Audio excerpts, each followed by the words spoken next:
David Reaper Stone's world broke the moment Rachel called him at 3:47 p.m., her voice raw and terrified as she screamed that their 8-year-old daughter Lily never made it home from school.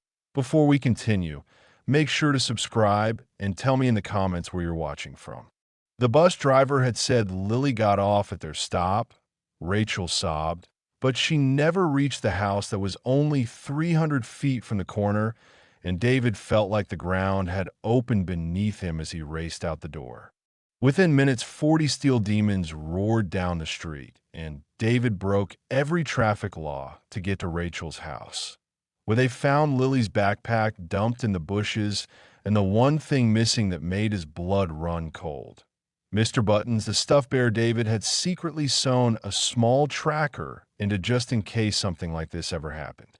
Snake watched the blip on his phone and said the signal was moving north on Highway 9, about 40 miles out, and David knew that stretch belonged to Carlos El Lobo Mendez, the cartel lieutenant who tried to force David to let him use his motorcycle shop for smuggling last month.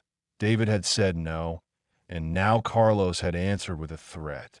Tank growled that this was punishment for saying no, and David called Carlos straight away. The dealer picked up laughing, taunted him, and then said he wanted $100,000 and the deed to David's shop or Lily would disappear forever, telling David to come to the old warehouse on Miller Road alone. David lied and told him he would bring the cash, then turned to his brothers with ice in his veins and the one thought on his mind: nobody hurts my little girl. They traced Mr. Buttons' signal to an abandoned building 20 minutes from the warehouse and knew at once the exchange was a trap. Lily was being held somewhere else while Carlos planned the ambush, and diesel surveillance said there were at least 15 armed men guarding the real place. David didn't care how many they faced.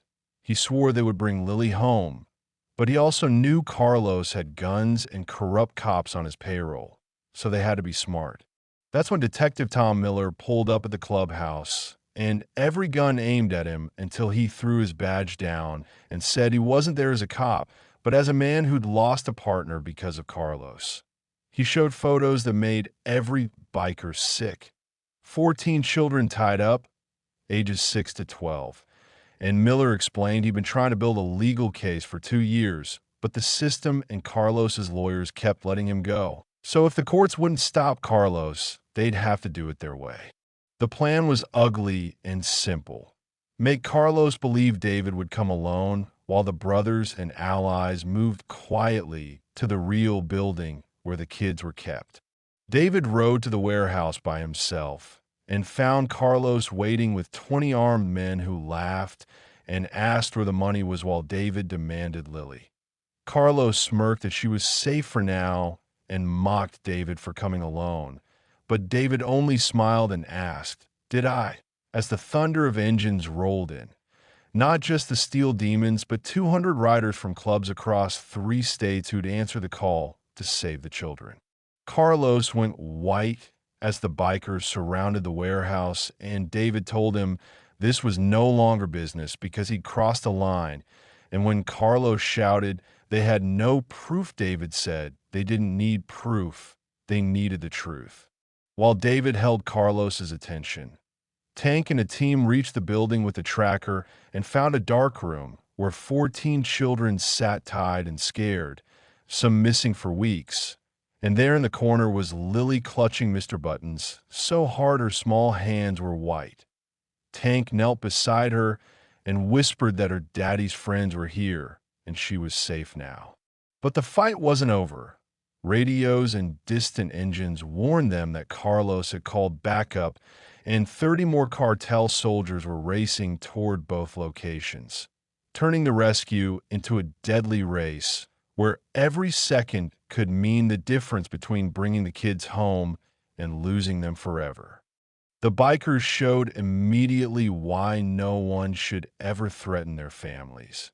And the fight that broke out was fast, violent, and completely one-sided as 200 bikers clashed with 50 cartel men who barely had time to lift their weapons before being overpowered. Carlos tried to escape during the chaos, but David caught him behind the warehouse and dragged him inside an empty room where the two of them stood alone while Carlos begged, promising money and millions if David let him go. But David stared at him with cold rage and reminded him he had taken Lily, locked her up, and planned to sell her. And Carlos's silence admitted everything.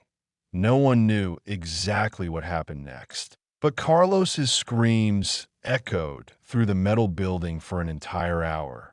And when David finally walked out, the cartel boss was still alive, but so broken that he would never recover.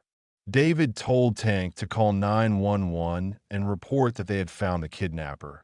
And when police arrived, they discovered 15 children safe, 30 cartel members tied up, and Carlos Mendez confessing to every crime he had ever committed, including murders, trafficking, bribery, and things the officers had never even heard about, begging to be put into protective custody. Miller quietly asked David what he had done to him, and David simply said he showed Carlos what fathers do to men who harm children. With the evidence found in the building, drugs, weapons, documents outlining the trafficking operation, Carlos received life in prison without parole, and his own cartel abandoned him instantly. Word spread quickly inside the prison about what he had done, and 2 weeks later another inmate, a father himself, cornered him in the showers and beat him so badly he was left paralyzed from the waist down and unable to eat without a feeding tube after repeated poisonings. Lily was safe but suffered nightmares for months, so the steel demons guarded Rachel's house every night until she stopped waking up screaming, and the 14 other rescued children were returned to their families, each one taken under the wing of a motorcycle club for protection. One boy whose parents had been killed by Carlos was adopted by the steel demons themselves. Detective Miller quit the police force after seeing how badly the system had failed those kids and became a private investigator dedicated to finding missing children. 3 months later, another dealer tried taking over Carlos's old territory but found his drugs burned, his cash stolen, and a message on his wall warning that harming kids meant death. So he left town immediately. The warehouse where the children were kept was torn down, and the bikers built a playground there, a space meant only for safety and laughter. Lily still carries Mr. Buttons everywhere she goes, the tracker and panic button still inside. And when Rachel asked if it was just in case, David corrected her by saying never again.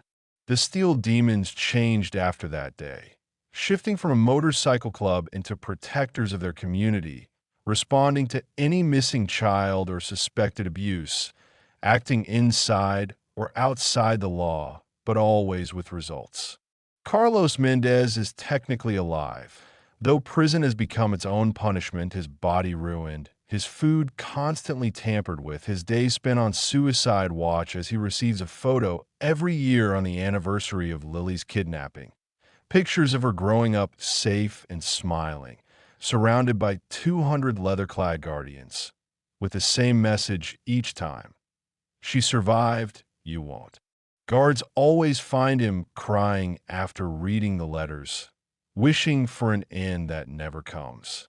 David never shared what he truly did in that warehouse, but when other grieving fathers quietly ask him about it, he only says he made sure Carlos could never harm another child and that every day of his life would remind him why. The FBI investigated the biker assault on the cartel and ruled it self-defense, and off the record several agents shook the bikers' hands, telling them saving 14 children was all that mattered. Lily is 13 now and remembers very little of the kidnapping, which is a blessing, but she knows she's protected, and the steel demons have rescued 87 children in the 5 years since. Not all rescues end perfectly, but they always end in justice. Carlos once believed his money, soldiers, and connections made him untouchable, But he learned the hard way that nothing protects you when you steal a biker's child.